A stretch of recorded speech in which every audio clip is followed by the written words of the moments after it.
Hello, I'm Dr. Charles Durham, and I'm here to talk to you about our peripheral neuropathy recovery program. Now, in this video, I'm going to describe the metabolic aspect of our treatment program.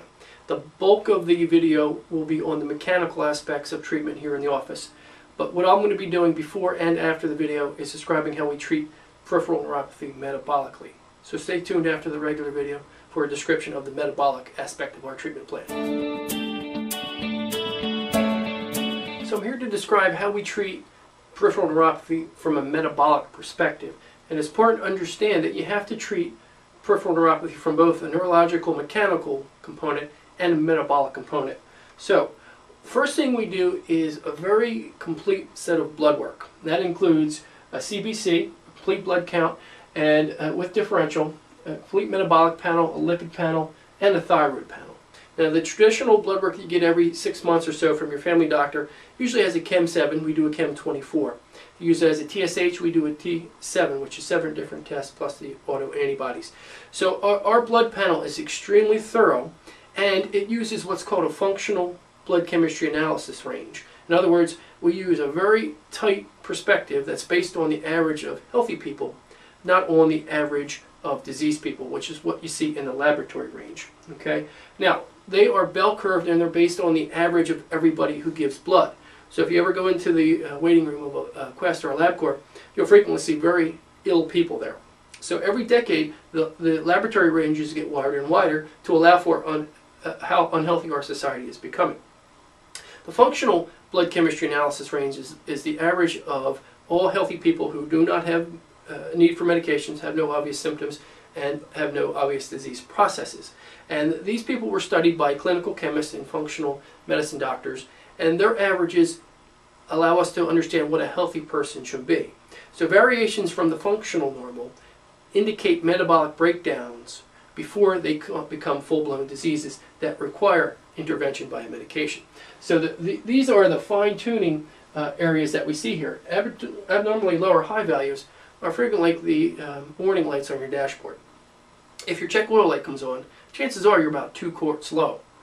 So if you were only a half quart low, wouldn't it make sense to keep your engine running exactly where it should be before metabolic breakdown or mechanical wear has occurred in the engine? Well, of course you would. So what we use is the metabolic functional range. For example, in glucose, it's 85 to 100 versus 65 to 100 in the pathological or laboratory range. And I'm here to tell you, if your blood sugar is below 70, you're going to be irritable, shaky, jittery, and feel better after you eat. You're the type of person that's a bear in the morning. No one should talk to you until you used to have a couple of cups of coffee and your cinnamon roll.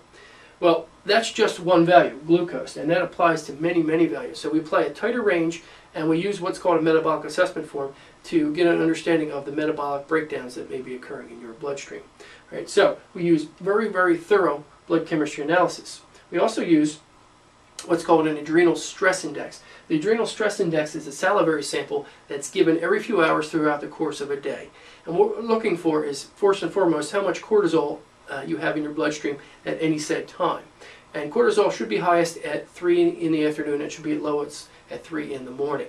And many times people have an inverse relationship maladaptation syndrome. And there's fully 7 different patterns of adrenal maladaptation syndrome. And the adrenal glands are important. It's a linchpin between your blood sugar and your brain. All right? The adrenal glands tell the pancreas when to secrete more insulin if your sugar is too high. It tells the liver to produce more glucose and bring the blood sugar up when it's too low. It also produces cortisol, which is the chemical or the blood the transmitter that in excess, from excess stress and so forth, can damage the effects of your brain functions. So we have to look at the adrenal gland and see if it's maladaptive or fatigued in some way so that we can neurologically, or I should say nutritionally, rehabilitate the adrenal glands. Other tests we do are sensitivity testing, more specifically food sensitivity testing. Right? Most often the big 5, as we call them, gluten, casein, egg, soy, and yeast, are going to be implicated if you have peripheral neuropathy, in particular gluten. And we do a stool analysis, a test for IgG. Now, if you've ever had a blood test, they only test for IgA, and you have to be severely allergic to those foods to show a positive in a blood work. But the stool test is much more sensitive, and it also does a DNA analysis to see what alleles you've inherited from your parents to see if you are genetically predisposed to have an allergy to these foods. But what happens is when you eat a food that you're allergic to, it triggers an autoimmune response. That autoimmune response causes inflammation that damages metabolic functions in tissues. But what often happens is once the autoimmune attack is triggered, not only will it attack the food, but anything that has a molecular structure rather similar to it. For example, gluten has a very similar molecular structure as your thyroid gland, as your nervous tissue, as your pancreas. So what happens is you eat gluten, you get an autoimmune attack on your nerves or your pancreas or your thyroid gland. And so if you have peripheral neuropathy, there's a very high likelihood you have a food sensitivity of some sort. We must run the test and eliminate those foods from the diet so that your neuropathy can be halted and reversed to its greatest degree. Another test that we do, or I should say another sign that you have a food sensitivity, is that you get chronic pain and fatigue. You get fullness after meals, frequent indigestion, bloating after meals, frequent loose bowels, constipation, or in some cases vomiting. These are all signs that you have a food allergy. Right? Now, after you've been allergic to a food for some time, you kind of wear your immune system down. So these symptoms may actually get a little less intense as you get older because simply your immune system is really failing. And so the destruction is still going on. It just doesn't cause as severe a reaction in the gut anymore. Right? But if we have a food sensitivity, it has to be identified in order for your neuropathy to recover and stop the destruction that's occurring. The other test that we do is called a DNA stool ecology profile. And what we're looking for is how much good bacteria you have in your gut versus how much bad. We're looking at for yeast, viruses, bugs, and more importantly, parasites. If you have an antigen or a pathogen in your gut, it's going to affect your digestion, it's going to affect your absorption of nutrients, and you're going to have a problem recovering from peripheral neuropathy. But what it also does is it overbalances your immune system in what's called an active antigen response. So it gets into attack mode, and it starts attacking not only bugs, not only foods, but your nerve system as well. And so if you have too much of an antigen load, we have to reduce that. First we have to test for it to find out which ones we need to remove, either through medication or other ways. Right? Next thing we have to look for is if you have intestinal permeability or what's called leaky gut syndrome. Leaky gut syndrome basically is damage over the years to your intestinal tract, whether it be from antibiotics, whether it be from antacids, whether it be from anti-inflammatories, all which damage the lining of your intestines in some way. And it allows undigested proteins to escape into your bloodstream. And so if you have undigested proteins in your bloodstream, it's very easy for your immune system to see them, tag them, and spur an immune response. So if you have leaky gut syndrome, it makes autoimmunity 10 times worse. Now what also makes it 10 times worse is the type of foods that we're eating these days. The gluten, the soy, eggs, yeast, and milk are all genetically modified in some way. And these genetic modifications make them 10 times more virulent to our immune systems than they were 50 years ago. So we're eating foods that are genetically modified, we're having leaky guts that allows them to escape into our bloodstream, and we're having autoimmune attacks spurred on by these leaky guts that cause peripheral neuropathy, diabetes, thyroid disease, and what have you. Okay, so if you have intestinal permeability, that's the first place we start in fixing an autoimmune problem and fixing peripheral neuropathy. So you watched the other video as to the neuromechanical aspects of care. This is how we treat somebody metabolically. We have to do both in order to get the maximum recovery. Peripheral neuropathy is probably the most difficult things that we treat here in this office, and so it takes a dedicated patient who's willing to make lifestyle changes, be dedicated to their care in order to recover from this problem. It can be done. It's not easy, but it takes the right candidate patient. So if you're interested in this type of approach, you're ready to make lifestyle changes and commit to some lifestyle changes, then this program's for you. So I hope to see you soon if you're that type of person. Until then, I wish you well. Hello, my name is Dr. Charles Durr, and I want to talk to you today about peripheral neuropathy. Now, what is peripheral neuropathy? Now, it literally means death of a peripheral nerve, a nerve that is from the spinal cord level out to the rest of the body. It supplies all the muscles and tissues and organs and so forth. It detects information, sending it back to the brain, and it sends information from the brain back out to the body. Now, what are the symptoms of peripheral neuropathy? Now, typically you'll see numbness, tingling, burning, itching, a dead feeling. Sometimes it can be a sharp pain, sometimes it can be cold or heat, but the variety of times it's mostly numbness, tingling, and a lack of sensation in the early stages. And in extreme cases it can lead to muscle wasting and dropped foot and paralysis and things along those lines. Now, what are the causes of peripheral neuropathy? Now, there are many. There's mechanical causes, there's metabolic causes, there's neurological causes, but the underlying factor is lack of oxygen to the nerve, or a lack of glucose to the nerve. And that's called anoxia, or oxidative phosphorylation. Now, the metabolic causes of peripheral neuropathy are many. One of them, the leading causes, is a statin drug. Now, statin drugs deplete your coenzyme Q10, which at the cellular level is important for the production of ATP.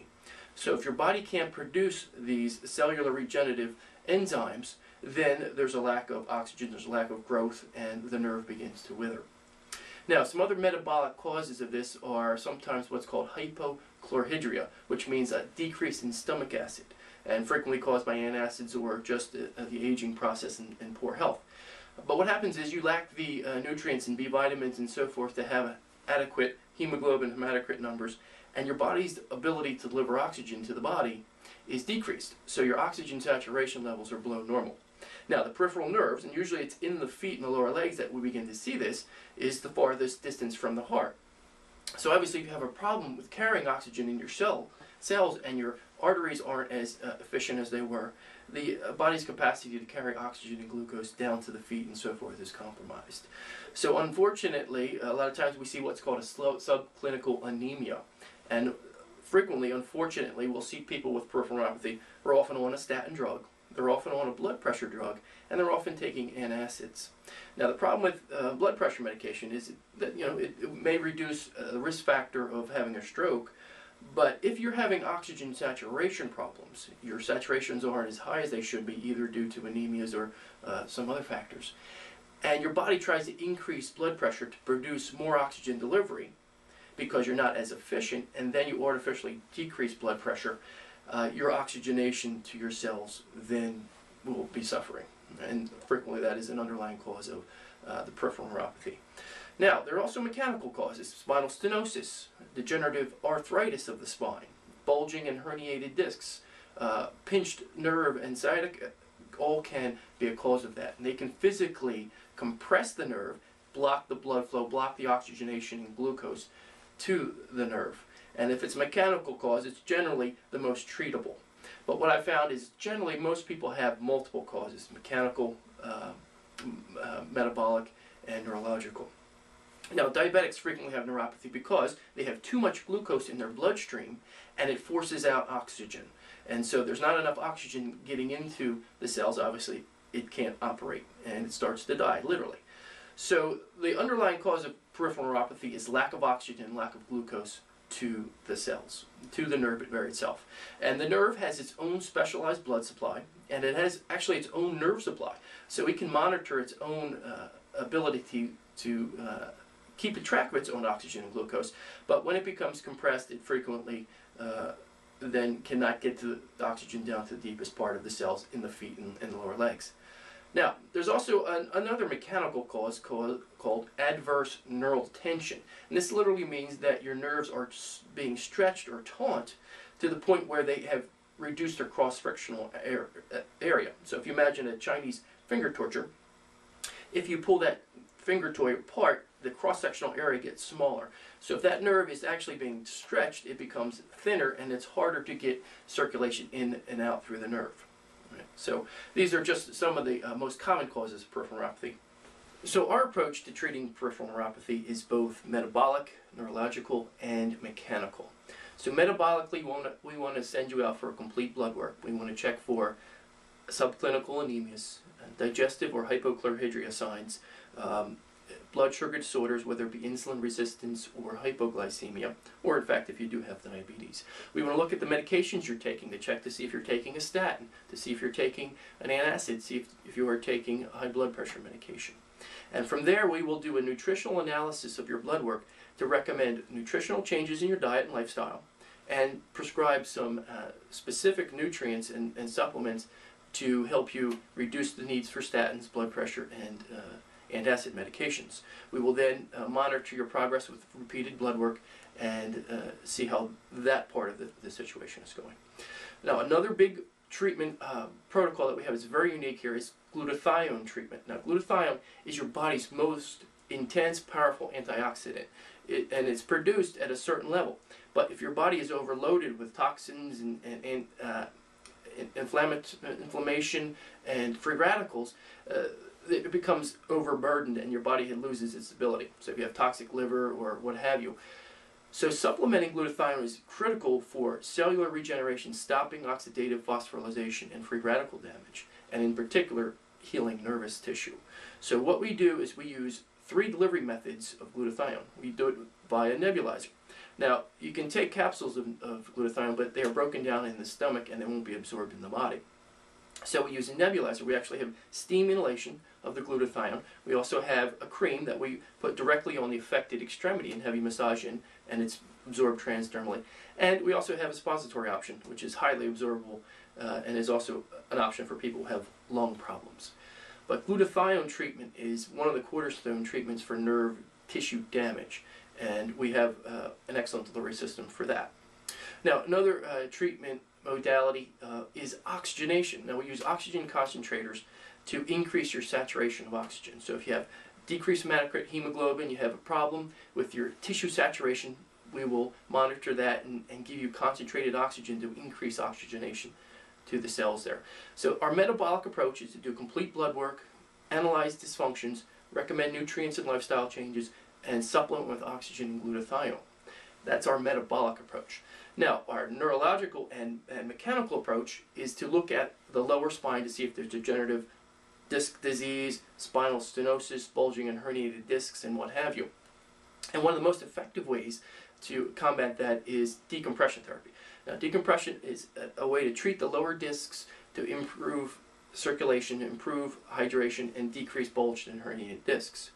But what we found is when we're decompressing somebody and we put them on oxygen therapy simultaneously, the circulation in the spine is so improved during that time that we can actually kind of nourish the lower spinal cord and nerve system while we're decompressing it to increase oxygenation and glucose flow. So decompression therapy is one of the cornerstones of our approach.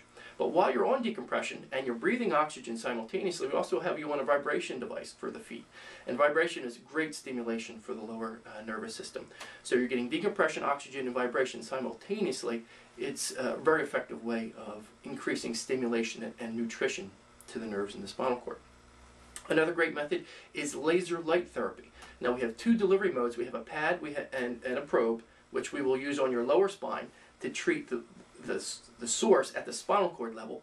But we also have a special boot or an anodyne therapy that is a light that is surrounding the lower extremity that we have you wear there as well.